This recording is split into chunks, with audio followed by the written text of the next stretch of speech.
siempre están abiertas las investigaciones.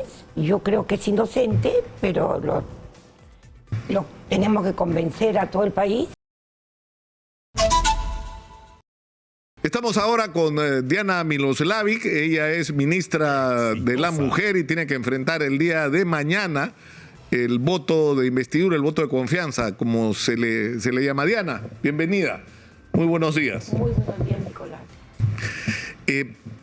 ¿Cuál es el ánimo de ustedes con respecto a lo que está pasando con respecto al gobierno? O sea, ¿tú qué piensas de los cargos que se levantan contra el presidente? ¿Tú piensas que el presidente es inocente? ¿Tú piensas que son maniobras de la oposición, como dicen siempre los políticos que los acusan de algo? Bueno, yo lo que me parece que siempre están abiertas las investigaciones. Yo creo que es inocente, pero lo tenemos que convencer a todo el país. Pero creo que el tema central es el tema de la democracia y la sostenibilidad de este país en este momento. Yo creo que tiene que haber un equilibrio tanto del Poder Ejecutivo como del Poder Legislativo. Y creo que en esta situación en la que nos encontramos, quienes, digamos, pagan, digamos, van a pagar las consecuencias, va a ser, digamos, el conjunto del país, ¿no? Ahora, pero el tema es que, o sea, yo puedo concertar contigo y con lo que dicen ustedes, quienes sostienen al gobierno, que hay una campaña inédita, ¿no? Porque nunca ha ocurrido algo así. O sea, el presidente hace cualquier gesto y está bajo la lupa. Y ojalá que esa rigurosidad para seguir los actos del presidente se hubiera tenido con los gobiernos anteriores, ¿no? Pero en fin, pero era lógico. O sea, el presidente Castillo no puede pretender que entre al gobierno un presidente de izquierda y que la derecha aplauda. O sea, eso no va a ocurrir. Ahora, el problema es que los propios actos del presidente son los que le da de comer a sus enemigos. O sea, por ejemplo, Bruno Pacheco en Palacio de Gobierno, la señora, ¿no?, Karelín López, la presencia de Samira Budayev, o sea, las denuncias sobre los ascensos, que son hechos que ocurren en el entorno del propio presidente. Es decir, si se pretende un acuerdo, ¿no sería lógico, por ejemplo, este tema de que la Fiscalía investigue ahora? ¿Por qué es tan difícil aceptar eso? Bueno, yo lo que creo que lo de la Fiscalía no está cerrado, ¿no? Esperemos qué es lo que pasa en las siguientes horas, ¿no?, y en los siguientes días. Creo que hay que resolver, sí, esta situación del voto de confianza, porque sin este procedimiento el gabinete no puede continuar. Entonces es como sumamente importante, pero además yo lo que quiero señalarte es lo siguiente. Creo que también hay que ponerle foco, me parece, coincido contigo, en que todos los funcionarios públicos, desde el primer funcionario público que es el presidente hasta el último, digamos, tiene que dar cuenta de todos los actos, decisiones, ejecución de presupuesto que hagamos. Yo soy una servidora pública, que es lo que estoy haciendo. Pero también yo creo que es importante ver, digamos, qué es lo que se trae los sectores más conservadores en nuestro país, ¿no? Y eso me parece un tema fundamental, porque los sectores conservadores, que yo los conozco, ¿no es cierto?, porque se han opuesto todas estas 4 décadas a todos los avances que han habido a favor de las mujeres. No hemos podido ampliar nuestros derechos como hubiéramos querido, porque siempre han estado ahí, siempre han 25 años del Ministerio de la Mujer, siempre defendiendo al Ministerio, porque ellos siempre diciéndonos que estaban ahí para cambiarlo a Ministerio de la Familia. Y entonces, bueno, yo creo que también hay que ponerle atención al conservadurismo de nuestro país, que no solamente hoy, digamos, ataca, digamos, mira, quiere vacar al presidente de la República, sino que es un movimiento conservador que, por ejemplo, en el caso nuestro de las mujeres, de las feministas, los hemos tenido encima, ¿no es cierto?, durante 4 décadas, ¿no? Ahora, pero ¿qué va a pasar? Porque si bien es cierto, existen estos sectores conservadores, han estado tan a la iniciativa que, por ejemplo, movimientos que deberían cumplir un papel de centro, como Alianza para el Progreso, como Podemos o como Acción Popular, ¿no? Que es el caso tal vez más grave, ¿no? Por el papel que tradicionalmente se supone que ha cumplido en la sociedad, simplemente se los comen con zapatos y todo, ¿no? O sea, los arrastran detrás de su agenda. Pero, por ejemplo, ¿tienen o no tienen ustedes el voto de investidura el día de mañana? ¿Van a recibir el respaldo del Congreso o no? Bueno, eso lo veremos el día de mañana, pero quiero contestarte tu reflexión previa, que es sobre los partidos políticos. Bueno, también todos sabemos, tú lo sabes, los expertos lo saben, que nuestro sistema político, electoral, digamos, está sumamente debilitado. Y entonces, en lugar de avanzar en una reforma electoral que se venía trabajando, ha quedado esto paralizado y más bien tenemos un Congreso que lo que nos da señales no es de avance sino de retroceso. Entonces, en realidad, cuando hablamos también de este sistema, todos sabemos que los partidos políticos, digamos, tenemos que mejorarlos, tenemos que ver cómo funcionan en realidad. Digamos, esto es un tema central y fundamental y ahí están, digamos, el papel del Jurado Nacional de Elecciones, de la OMPE, que han sido buenos, ¿no? Pero también tenemos que los partidos tienen dificultad para organizarse, no se organizan cada vez que hay una campaña electoral, lo cual está bien, pero digamos que no tienen una vida partidaria y no tienen adherentes, pero no tienen militantes. Entonces estamos en una crisis de partidos políticos. Pero peor que eso, Diana, no tienen ni siquiera ideología. O sea, ¿qué cosas los une? Que un señor quiere ser presidente, entonces todos se organizan alrededor y ahí se crea un partido. El partido del señor que quiere ser presidente. O sea, ahora, el problema ya para ir al asunto práctico, lo que están pidiendo los sectores que estarían dispuestos a dar el voto de confianza es que salga Condori, que salga el ministro de Salud. O sea, para empezar, ¿no? O sea, porque pedían también la salida del señor Silva. El señor Silva renunció. Entonces, mira, ¿qué van a hacer con respecto a eso? Mira, saliendo de tu programa tengo una reunión con el Premier, ¿no? Que nos ha convocado y sabré, ¿no es cierto?, luego de la reunión en la PCM, cuál va a ser la estrategia y lo que decidamos, ¿no es cierto?, de manera conjunta para la reunión del día de mañana digamos, del voto de confianza. O sea, ¿no? que sí está abierta la posibilidad de la salida del señor Condori. Mira, yo lo que digo es de que, no, yo no he dicho eso, lo que digo es de que, que tenemos hoy una reunión con el Premier, ¿no? A las 10 de la mañana, digamos, el Consejo de Ministros, para preparar, digamos, cuál va a ser, digamos, la estrategia del día de mañana y donde escucharemos, y yo escucharé con atención todas las opiniones. Ahora, pero en tu opinión personal, Diana, es decir, si tú tienes, probablemente lo mejor que tiene para mostrar o tenía para mostrar el gobierno era el éxito en la campaña de vacunación. En un país donde el sistema de salud se cae a pedazos, en medio de una pandemia, la única forma de sobrevivir era construir la muralla de la vacunación, y se construyó la muralla de la vacunación, que ha salvado vidas, y de repente decides sacar a la gente que está conduciendo ese proceso, totalmente loca. ¿Por qué? Porque el señor Cerrón quiere el Ministerio de Salud para poner a alguien que hace 2 meses promocionaba el agua racimada, que es una estafa, porque eso es agüita con zumo de granada y arándano, yo lo he estudiado, eso es. No cura, o sea, no protege nada, no rejuvenece células, es un timo. Y el señor era propagandista de eso. Bueno, y ese es el ministro de Salud ahora. Bueno, pero también creo que habría que preguntarle también al señor Ceballos, ¿no? A nuestro exministro, qué pasó, ¿no? Digamos, cuáles son las razones de que no esté hoy en el Consejo de Ministros, ¿no? Bueno, porque Cerrón quería, Diana, Cerrón quería el Ministerio de Salud, esa era la condición para votar, para no votar por la vacancia y para... Es una especie de, no te pongo el cuchillo acá, o me das minas y salud, o yo no te respaldo en el Congreso.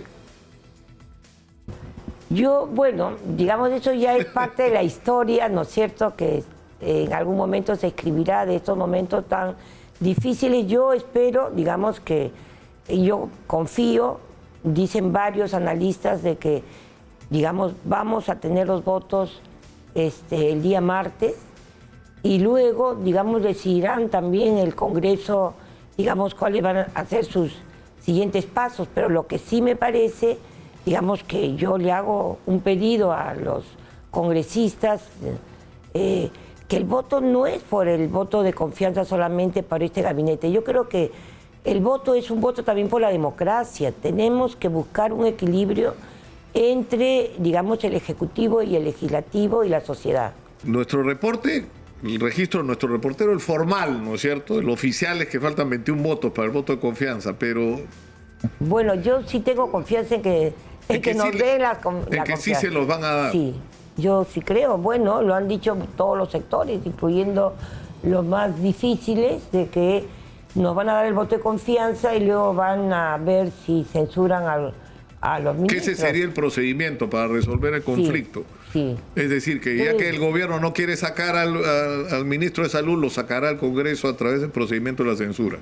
Pero, digamos, yo sí estoy convencida que sí va a haber los votos.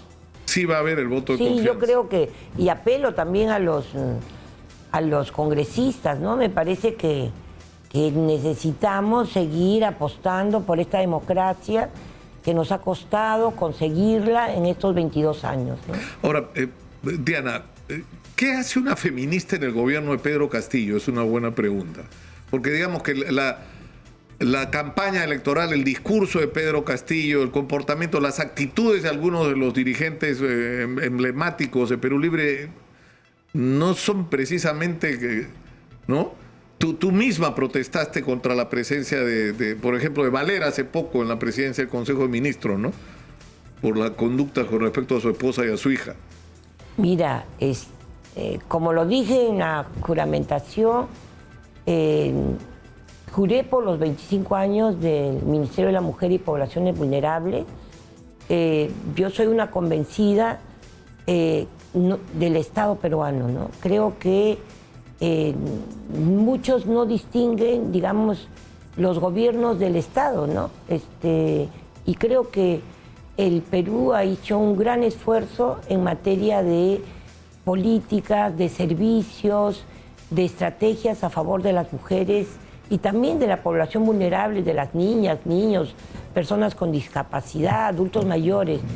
Y esto, digamos, me parece a mí central para la vida de las mujeres, para conseguir más derechos, para la igualdad de género, porque una cosa son, digamos, lo que tú dices, los planteamientos, la ideología, pero otra cosa es lo concreto. Aquí hay un país donde no es digamos, los servicios tienen que mejorar, pero donde cualquier mujer puede llamar a la línea 100 y cualquier mujer puede ir hoy a una comisaría y presentar, o a un centro de emergencia mujer y presentar una denuncia de violencia, y tiene, digamos, todas las posibilidades de ser, digamos, acompañada. Esto no había, Nicolás, hace 25 años. O sea, esto hay en los últimos 25 años. Este es un país, digamos, donde hay, digamos, un Estado, digamos, que hay que fortalecerlo en este sector, pero que está mirando, digamos, cuál es la situación, la vida de las mujeres en nuestro país, en todas sus edades, y para mí esto es central y fundamental. Ahora, por pero eso sin estoy embargo, ahí, ¿no? claro, sin embargo, esto es un aspecto, digamos, el lado, tú dices la línea 100, el tema de la violencia contra las mujeres, está claro, eso es, digamos, la cara más fea de la condición de la mujer, los feminicidios, la violencia física contra las mujeres. Pero la agenda es una agenda que va mucho más allá de esto, ¿no? Es decir, es la agenda de el reconocimiento de las mujeres, que además son la mayoría de la población en el Perú, por su lugar en la sociedad, por su derecho al acceso a la educación, al acceso al trabajo, el acceso a la función pública. Ya, por eso es decir, digo, incluso ha habido un retroceso con respecto a la cantidad de mujeres que hay en el gabinete, ¿no? mira, este 8 de marzo estamos publicando 3 decretos supremos. El primero tiene que ver con una estrategia que hemos recogido y construido juntas, no es solamente, viene de la gestión anterior, que es visibilizar a lo que nosotras llamamos hace varios años las alcaldesas del Bicentenario. Y nosotras con el Estado, con el MINT, en el momento que yo estaba en sociedad civil, detectamos, digamos, de las dificultades que tienen estas 107 alcaldesas, que son poquísimas, en la ejecución de sus proyectos de inversión. Nosotras fuimos construyendo con el Estado una política, digamos, para ayudar y favorecer a las alcaldesas para que estos proyectos de inversión, digamos, sean también prioritarios. En el marco y el conjunto, Nicolás, digamos, de más de 1.500 autoridades que tenemos. Este es uno de los decretos supremos. El segundo tiene que ver con un tema muy sentido, que tiene que ver con las 7.010 desaparecidas que tenemos en nuestro país, y que para lograr, digamos, pasos concretos para que estas mujeres, niñas aparezcan, es necesario no solamente el registro, las alertas que hace la policía, ¿no? Se necesita también dar otros pasos. Esto es parte del segundo decreto supremo. El tercer decreto supremo tiene que ver con las elecciones locales y regionales. Lamentamos que el Jurado Nacional de Elecciones no haya sacado el reglamento sobre el acoso, la violencia y acoso político. Sin embargo, la ley que tenemos, la 31155, nos ha dado competencia. Este es un tercer decreto supremo. Esto va por decreto supremo. Por legislación, a propósito de lo que estás comentando, nosotros queremos hacer una reforma a esta nueva legislación, la 1418, donde se le pone, digamos, un pare en la corrupción, digamos. No queremos funcionarios corruptos, ¿no? Entonces hay una nueva legislación que ha salido.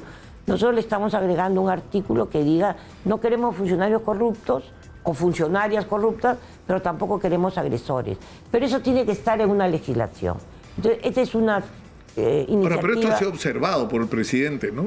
O sea, no, se aprobó, ya está la norma de la 1418, está aprobada, ¿no? Le estamos haciendo una modificación a un artículo. El segundo tiene que ver que nos parece bien que haya una unanimidad en el Congreso y en la ciudadanía, que necesitamos un país paritario, y que sí, nosotros vamos a insistir en la paridad en el Consejo de Ministros. ¿Pero el presidente está convencido de eso? O sea, el presidente no es precisamente un feminista, que digamos, ¿no? Sí, mira, lo importante, yo quiero decirles con toda sinceridad, es de que... Espérate, creo que se te ha caído un poco el micro, no sé si me pueden ayudar acá. Ya, yo lo pongo. Ya. Mira, yo lo que quiero decir es que ninguna de las iniciativas, propuestas, digamos, reflexiones que yo he hecho en estos pocos días, en ninguna, digamos, he tenido ninguna objeción ni comentario ni del presidente, ni del premier, ni de los miembros del gabinete, ¿no?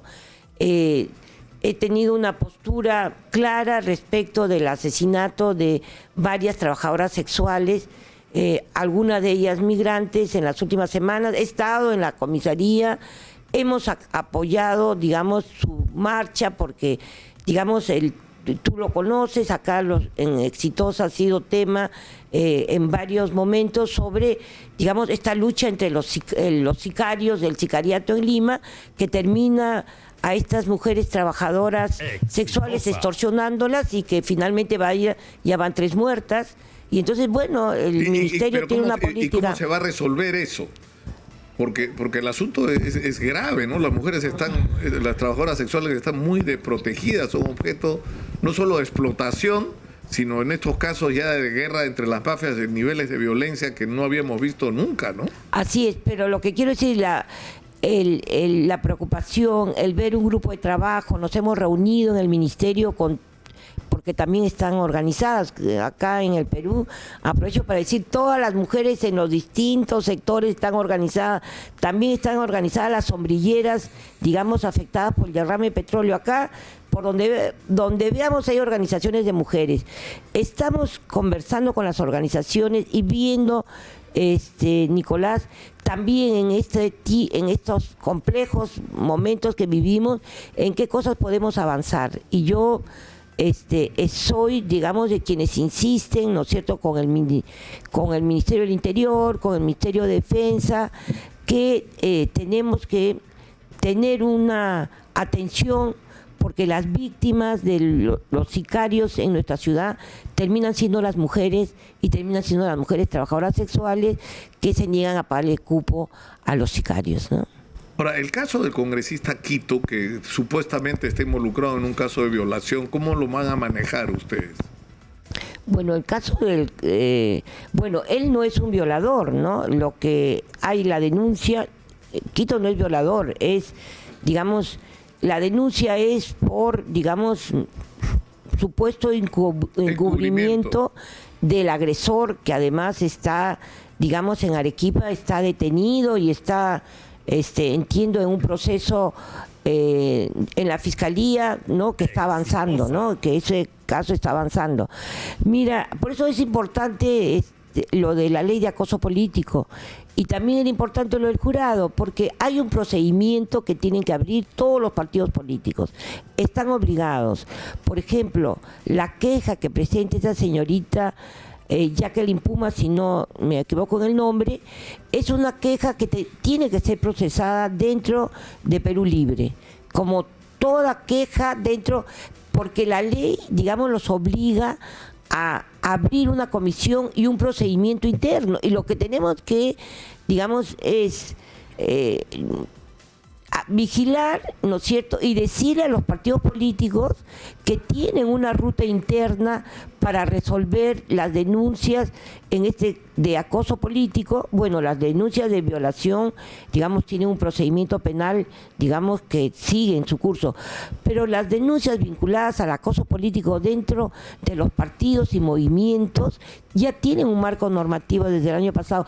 Tiene que instalar sus comisiones y tiene que haber un procedimiento interno, y esto, Nicolás, tiene que ver también con lo que hablábamos hace un rato sobre necesitamos fortalecer a los partidos políticos y necesitamos fortalecer nuestro sistema electoral si es que queremos seguir viviendo en un marco democrático, ¿no? O sea, como que los problemas son más profundos. Entonces yo espero que Perú Libre haga este procedimiento. Ahora, Diana, existe un nivel de violencia en la política nacional, que de alguna manera una expresión de estos niveles de violencia tienen que ver con sectores radicalizados de ultraderecha. Yo he estado leyendo en el Twitter, que trato de no hacerlo porque es una cosa espantosa. Hay gente que está llamando ya a matar a los comunistas, para lo cual todo el que no piense como él es comunista. Entonces, pero ya estamos en el punto de la convocatoria al homicidio, ¿no es cierto?, por razones políticas. ¿Cómo se va a parar esto desde el lado de ustedes, del gobierno? Bueno, mira, nosotros como mujeres, como feministas, Nicolás, venimos 4 décadas demandando que las mujeres las estaban asesinando. Hoy tenemos el feminicidio. Antes no lo identificaban de esa forma. Las cifras de las mujeres que eran asesinadas por su pareja, expareja, ni siquiera eran mencionadas. Eran una cifra más. Veníamos de un momento en que ni siquiera registraban si los muertos eran hombres o mujeres o asesinados.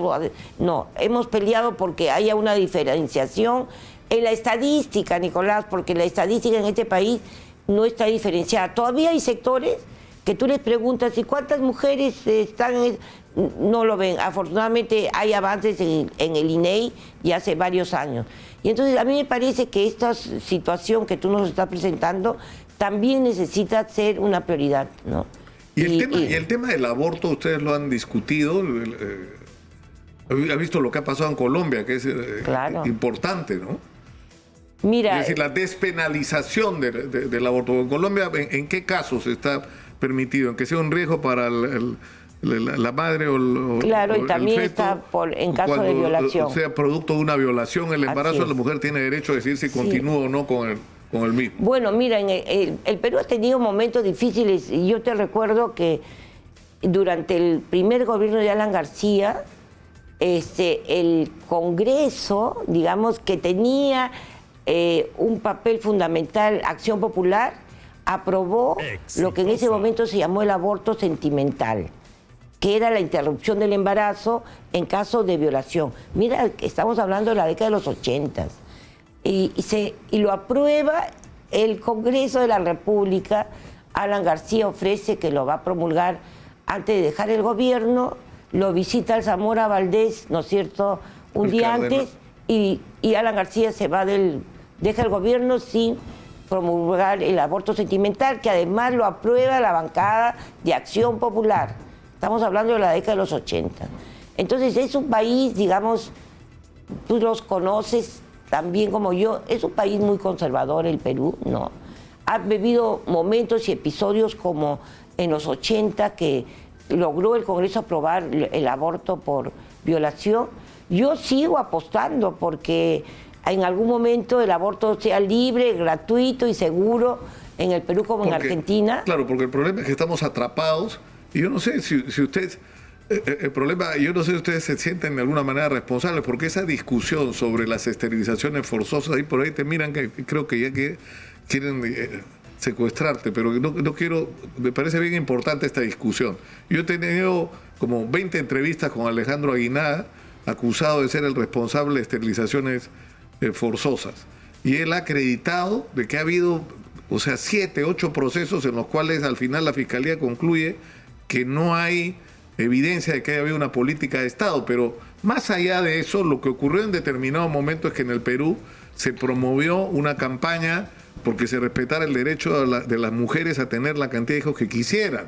Y se hizo una campaña de promoción de anticonceptivos, de uso de preservativos, de dispositivos intrauterinos, de píldoras, ¿no es cierto? Y dentro de eso estaba el tema de la ligadura de trompas y de la vasectomía. Eso se perdió. Pero se perdió. En este momento estamos en un país donde no se promueven los métodos anticonceptivos como deberían promoverse, ¿no es cierto? Y la educación y la orientación sexual adecuada. Y por el otro, ¿y eso qué cosa provoca? Montones de embarazos no deseados por todo el país, sobre todo en las adolescentes, y abortos que se realizan de manera ilegal. Entonces estamos atrapados. No educa sobre todo a la gente más joven y les da los instrumentos para protegerse, y por el otro lado, si abortan, los meten presos. Mira, es una trampa, ¿no? Sí, pero yo creo que sí hemos avanzado en políticas sobre, digamos, lo que ahora llamamos derechos sexuales y nuestros derechos reproductivos, ¿no? Pero yo sí lo que quiero aprovechar para aclarar, digamos, es que acá, digamos, todo va muy lento en el Poder Judicial y en la Fiscalía. Hay procesos que se han modificado. Por ejemplo, cuando se promulga la ley 30364 que da el marco sobre violencia, digamos, hubo un shock en el Poder Judicial y en la Fiscalía, porque los casos vinculados a feminicidio podían demorar, Nicolás, meses.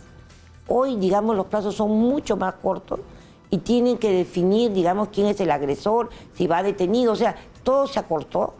Y eso gracias, digamos, a un conjunto de abogadas feministas que contribuyeron a esa ley que se hizo pensando en que nunca iba a ser aprobada y terminó aprobándose. Yo creo, digamos, que siempre hay momentos políticos, digamos, en este país que han logrado, digamos, las mujeres colocar legislación oportuna. Y a mí me parece, digamos, que hay las encuestas decían que, digamos, hay una apertura de la ciudadanía a favor de la despenalización del aborto por violación.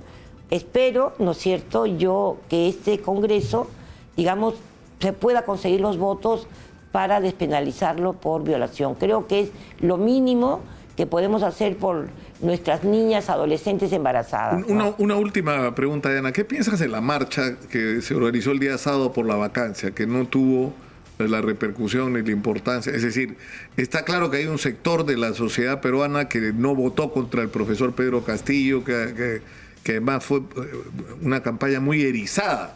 Pero ¿qué piensas de la marcha de este Mira, este pero fin ¿qué de pienso semana? de las marchas del día sábado, ¿no? Porque mientras toda la prensa, ¿no?, tenía digamos, las cámaras en la Plaza San Martín. Yo lamento que la marcha más grande que el movimiento feminista, las mujeres organizadas, han tenido por un 8 de marzo, después de muchos años, me parece que después del Yuna Menos, la marcha más grande fue este año por el 8 de marzo, pero no hubo, digamos, mucha atención de parte de la prensa, sobre todo la televisión, ¿no? Entonces me parece, yo hago una comparación, mientras en un sector de esta ciudad de Lima había un conjunto de personas, ciudadanía, organizaciones que tienen todo el derecho de expresarse, sus diferencias que pueden tener.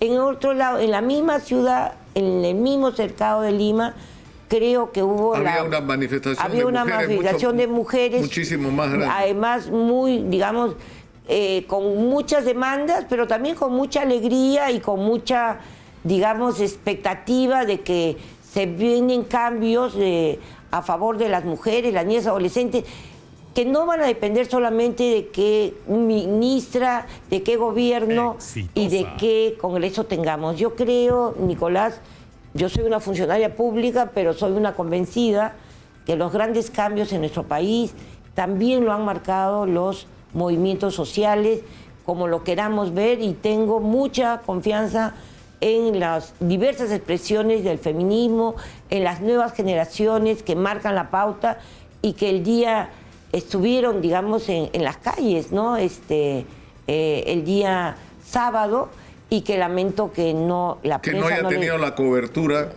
porque estaban todos los medios ocupados. Entonces, digamos, era la misma ciudad y tenía dos caras la ciudad de Lima, ¿no? Unos pidiendo la vacancia y otros pidiendo cambios para las mujeres, ¿no? Diana, te agradezco mucho por esta, espero que primera conversación en tu condición de ministra. Muchas gracias por estar acá. Y gracias a ti, Nicolás. Un gusto verte después de tiempo.